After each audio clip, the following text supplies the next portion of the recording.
The two convicts stared at each other over the small fire, were physically and mentally exhausted. They hadn't slept for days, and they had been on the run for 2 months in one of the world's most hostile and treacherous terrains, and they'd barely eaten for days.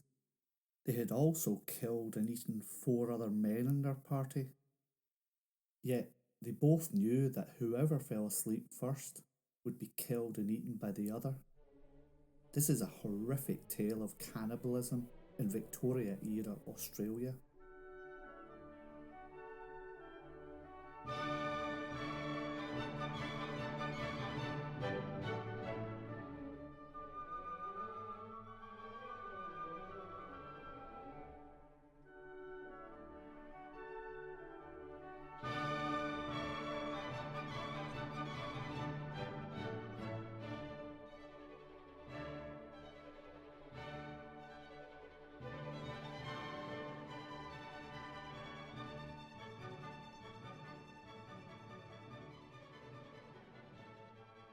Hi, and welcome back to the Historical Crimes and Criminals podcast. I'm Steve, your host.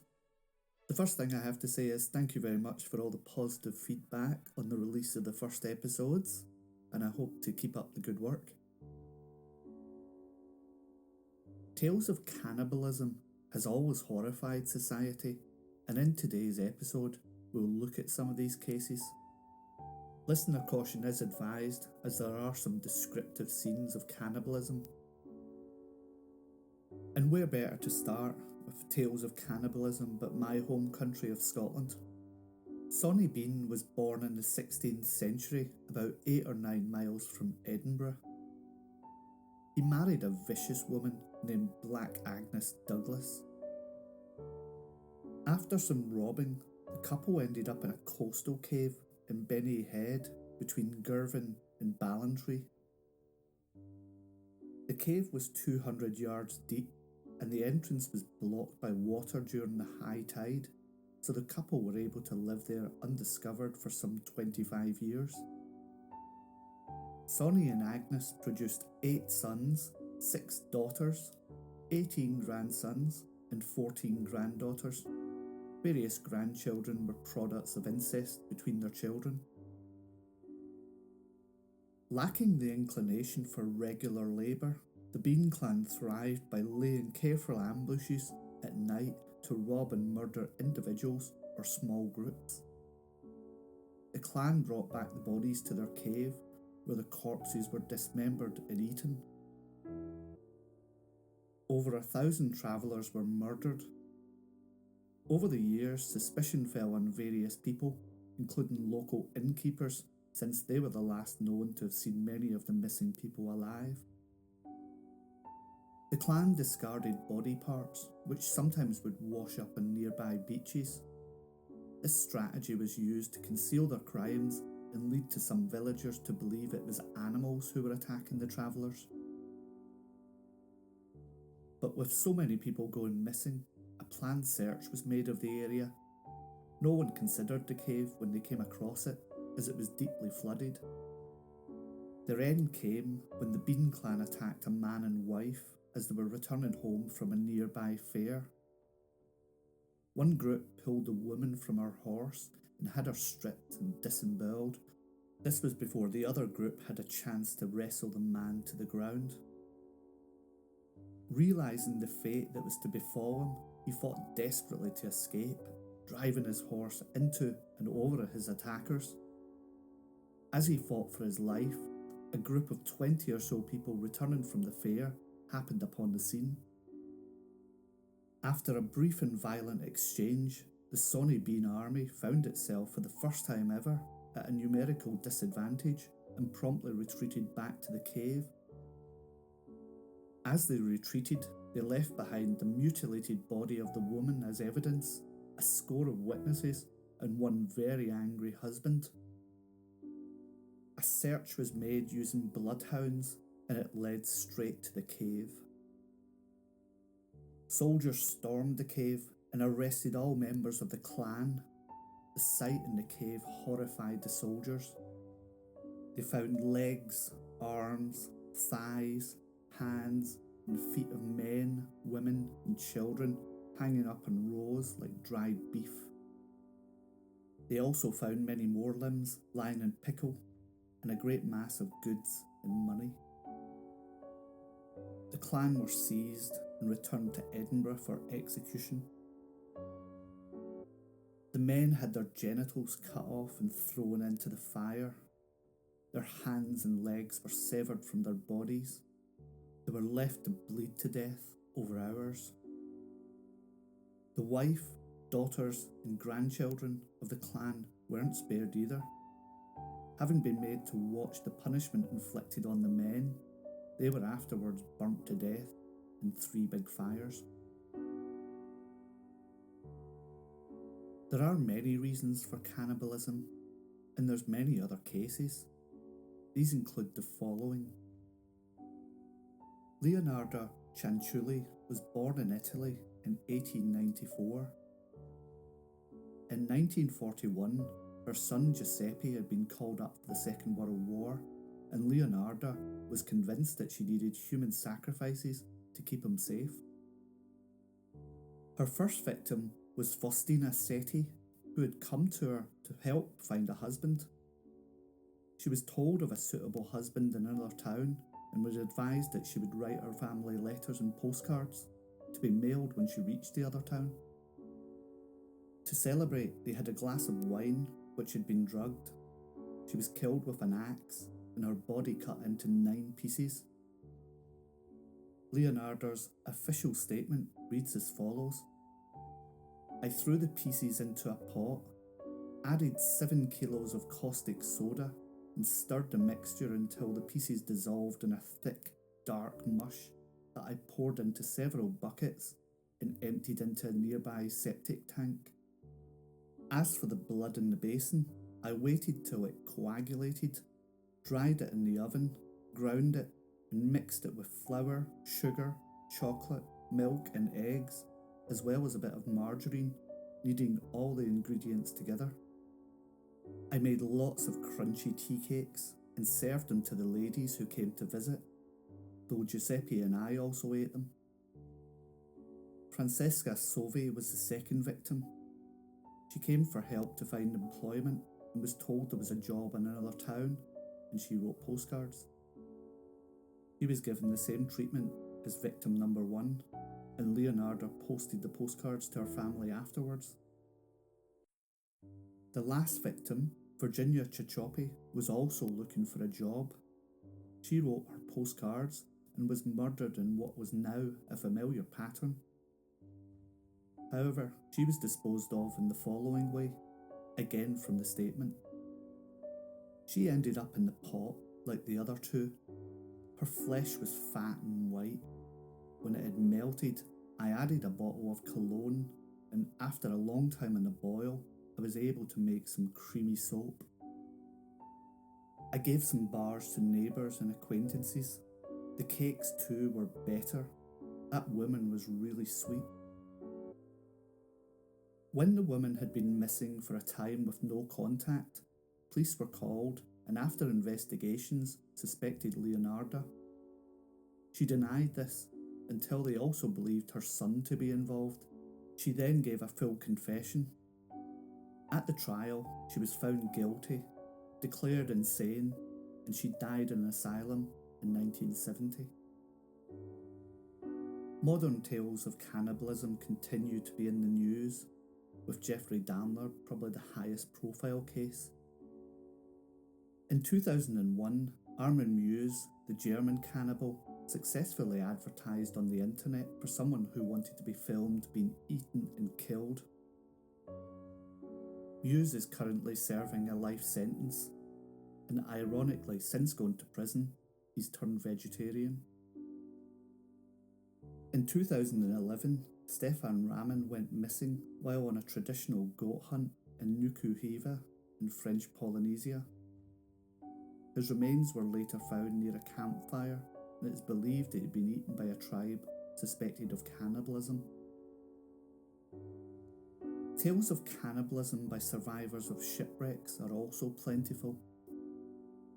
Traditionally, in the lifeboats amongst the starving and dehydrated survivors of wrecked ships, common practice would be to draw lots to see who would be sacrificed, allowing the others to eat their flesh and gain fluids from drinking their blood.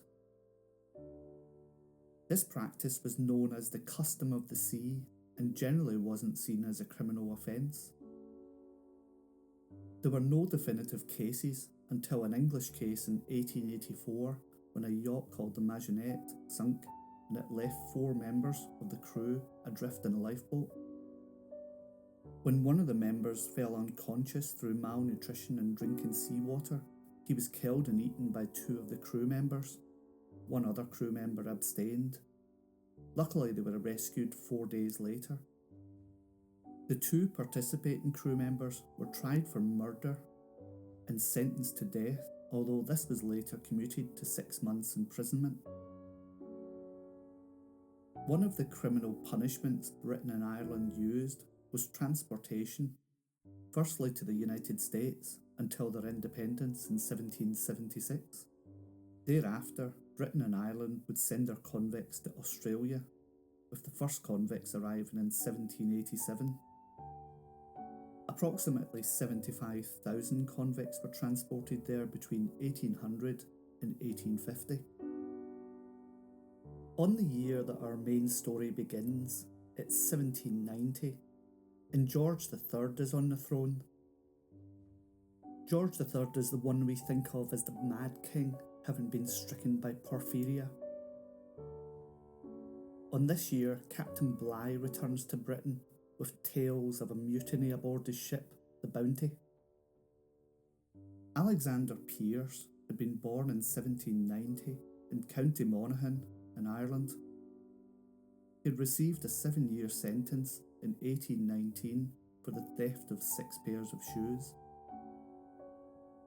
Pearce was sent to Hobart in Van Diemen's Land, which is present-day Tasmania.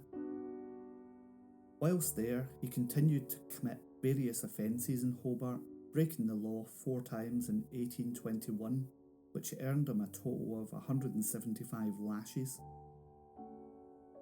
On the 18th of May, 1822, Pearce was reported in the Hobart Town Gazette as an absconder with a £10 reward for his capture. When caught, he was charged with absconding and forging an order, which was a serious crime. For this, he received a second sentence of transportation, this time to the new secondary penal colony at Sarah Island in Macquarie Harbour on Tasmania's west coast. This had a reputation as being a living hell on earth.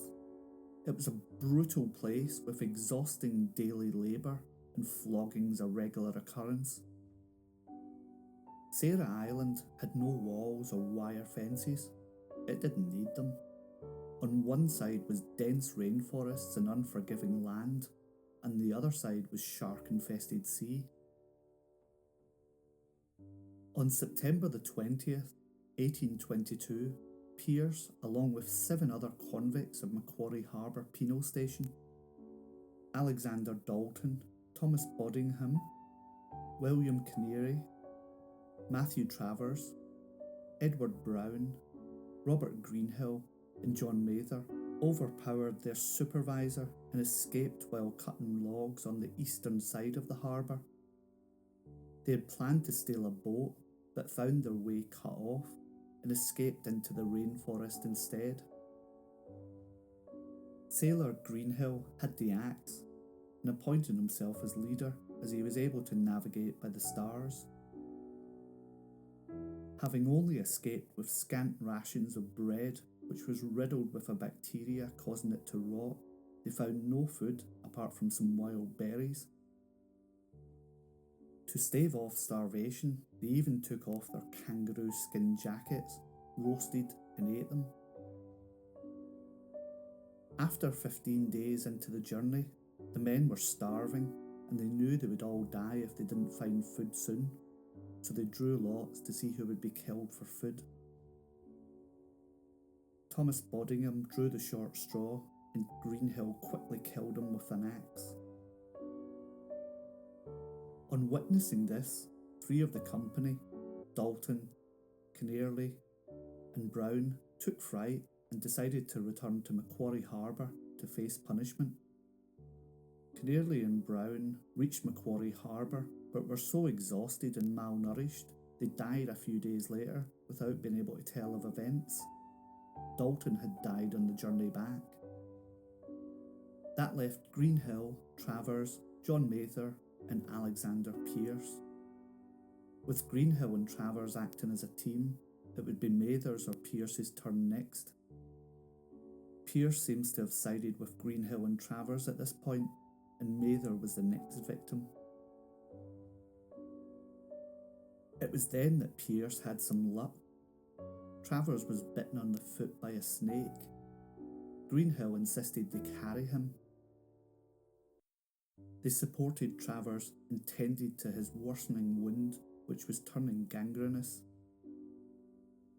After 5 days of slow progress, it was evident Travers was dying, and they made the decision to kill him, drink his blood, and cook his flesh.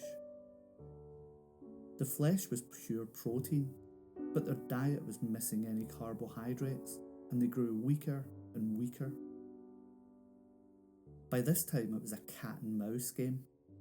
Greenhill had the axe, but they were both starving, and they both had to sleep, but they knew if one fell asleep, the other would take his chance and murder the other. In the end, it was Pearce who prevailed. Greenhill succumbed to a sleep he would never waken from. Pearce grabbed the axe, killed Greenhill, and cooked and ate his remains.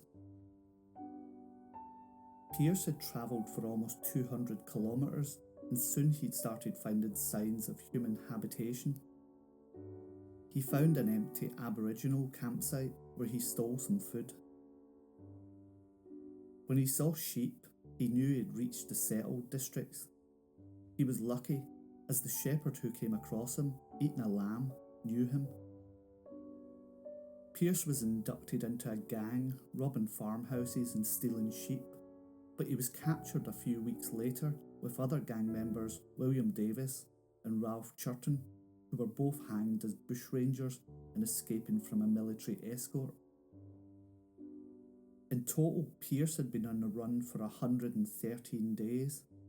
He was taken back to Hobart, and Pearce made a full confession of his cannibalism to the Reverend Robert Knotwood, the magistrate and chaplain.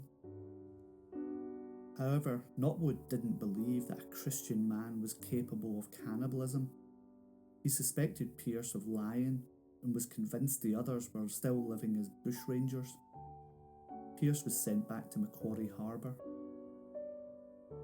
However, within a year, Pearce plotted yet another escape with a young convict, Thomas Cox.